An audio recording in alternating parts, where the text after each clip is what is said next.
বিগত 3 মাস ধরে আমরা আছি এখানে যশোরের RRF এ।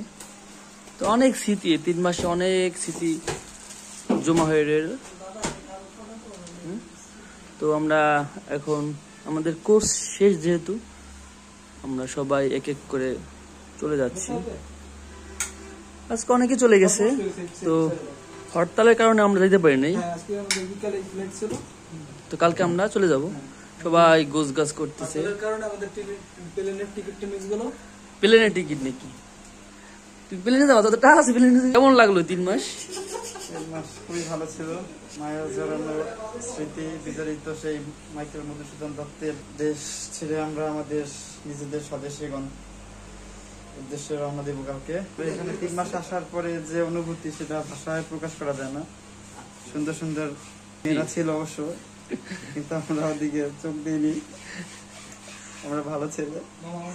তো আমাদের সঙ্গে কিছু বন্ধুত্বের পরিচয় হয়, যেগুলো খুবই ভালো। নরসিংদীর, তারপরে যশোরের স্থানীয়, ঝিকরগাছা, ঝিনাইদহ, রাজশাহী, বিভিন্ন দেশের মানুষজন, মাগুরা, সব জায়গায় দাদারা ভাইয়েরা ছিল। আসলে তাদের কোনোদিনও ভুলবো না। যদি কোনোদিন বড় কোনো পজিশনে যেতে পারি, তাহলে আবার হয়তো আসবো তাদের কাছে, এই বাংলায় ফেরত তাদের সঙ্গে দেখা করার জন্য। আর স্যার ম্যামের কথা কি আর বলবো, প্রচুর কান্নাকাটি করেছে আমাদের জন্য, আমরাও কান্নাকাটি কম করিনি। এখন কিছু করার নেই, একটি কথার মাধ্যমে শেষ করতে হয় যে যেতে না দিতে চাই তবু যেতে দিতে হয়। আমাদের যাওয়া লাগবে, কারণ আমাদের যার যার গন্তব্য এখানে নয়, আমাদের অনেক দূর যেতে হবে। We are soldier, we are fighter. So thank you. গরম কিছু কবা? এখানে এসে সর্বপ্রথম আমরা এখানে এসে দেখলাম এখানের ওয়ালে কিছু লেখালেখি আছে। তো এখানে লেখা আছে, এখানে অনেক নেগেটিভ পজিটিভ ছিল। হাসতে হাসতে আসছি, যাওয়ার সময় কেঁদে কেঁদে যাচ্ছি। প্রথম আমরা বুঝি নাই, প্রথম আমরা একটা অনুভূতি ফিল করি নাই। এখন আমরা বুঝতে পারতেছি যাওয়ার সময় আমরা বলতেছি কেন কথাটা কেন লিখেছে এখানে। তো এখানে এসে অনেক কিছু দেখছি, অনেক জায়গায় ঘুরছি। এখানে এসে মাইকেল মধুসূদন দত্তের বাড়ি গেছি, আরো অনেক অনেক জায়গায় গেছি, পূজায় ঘুরছি। তো একটা আশপাশ হয়ে গেল এখানে। এখানে এসে যে যশোরের কুখ্যাত বিখ্যাত ফুলবাগান, সেখানে যাওয়া হলো না। আজকে আমরা যেতেছিলাম, কিন্তু ওই যে হরতাল নিয়ে মানে ভয় ভীতি পাইছিলাম, এই জন্য আমরা গেলাম না। সবকিছু যশোরের সবকিছু ওকে হয়ে গেছে। আর মানে ভিতরটা একটু আবেগ কাজ করতেছে না।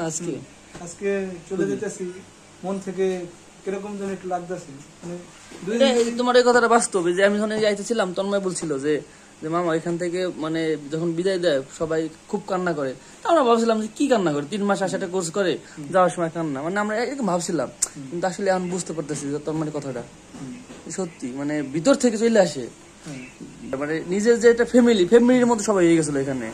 আমরা যে বাড়ি থেকে আসছি, মানে বাড়ি থেকে গেলে কিন্তু আমাদের তেমন ভালো লাগতো না যে এখানে। আমি একদিন থাকছি, তারপর আমার ভালো লাগে না এখানে। বন্ধু বান্ধবের সাথে সময় কাটানো, বাসায় যে মানে কিরকম যে নিজের কাছে লাগতেছে, আমরা ওখানে যাইতে হবে এরকম একটা ফিল করছি। তখন আমি শুক্রবার এদিকে সমস্ত পরিবেশটা পরিচিত হয়ে গেছে, মানে সব নিজের হয়ে গেছে আর কি, সব মনে হয় নিজের। এই নিজের মনে করে যে নিজের সবকিছু ছেড়ে চলে যাচ্ছি, এইটা মনে করে খুব কষ্ট লাগতেছে। যাই হোক, কিছু বলার নাই, যাইতে হবে তো যাইতে হবে। তো আমরা সবকিছু গুছগাছ করতেছি। মোটামুটি আমাদের গুছগাছ কমপ্লিট। কালকে খুব ভোরে আমরা চলে যাব। তো আর কিছু বলার নাই। তো মানুষ সব ক্ষেত্রেই, সব জায়গাতে মানুষ কিন্তু স্থায়ী না, ঠিক আছে?